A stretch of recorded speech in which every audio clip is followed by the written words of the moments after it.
Good morning. This is probably going to get flagged and pulled off the internet, but I'm going to say it anyway. I'm going to, in an attempt to not get flagged, speak appropriately and not say certain terms. Over the weekend, there were events that happened in Buffalo. I won't say the events because if I say the events, it's automatically going to get flagged. We all know.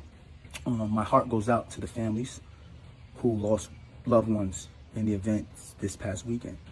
But people keep asking this question: why would someone do that? Or what type of evil exists in someone for them to do that? There are answers, right? And the mainstream media won't tell you the why because they are afraid of the truth and history. I am going to do you a favor. I'm not going to tell you why. I'm going to give you some key terms and some pieces of literature with some people attached to those literatures that you can research on your own, and you'll find out the why. I want you to start with Edward A. Pollard. Yes, Edward A. Pollard and The Lost Cause. Research Edward A. Pollard, research The Lost Cause. Then research Mildred Rutherford and research The Measuring Rod for Test Textbooks.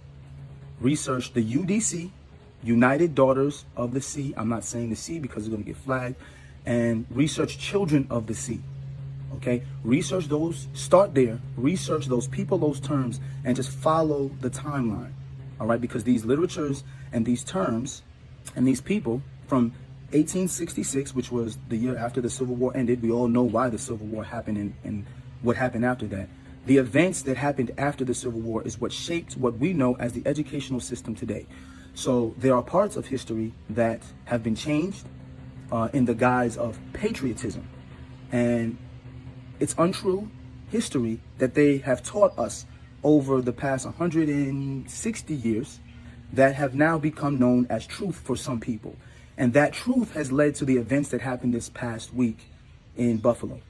Once again, I'm not going to say it because if I say those things, it's going to get flagged.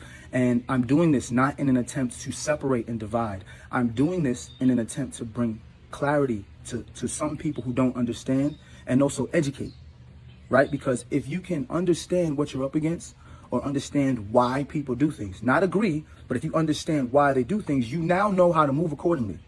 Because if you understand the ideology that exists in this country and the ideology that exists in being American and Southern American, then you'll understand how acts like this, these people who commit acts of violence against other people in the guise of patriotism become heroes to people and sympathy grows.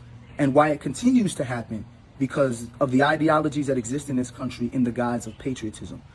It is important that you research these people and these terms. Once again, that's Edward A. Pollard, Mildred Rutherford, The Lost Cause, The Measuring Rod for Test Textbooks, the UDC, United Daughters of the Sea, and the Sea of Sea, Children of the Sea.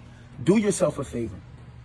Research this and just follow the timeline throughout American history, and then you'll finally say, wow, that's how we got the evils that exist in 2022, where people still feel the need to do the things that happened over this past weekend. Like I said, I'm not going to hashtag. I'm closing the comments because I don't want any debates from people, because stop debating with people. Stop debating with people online, right? Just educate yourself. You can't debate with people who don't even understand the history of this country. It's a lost cause, no pun intended.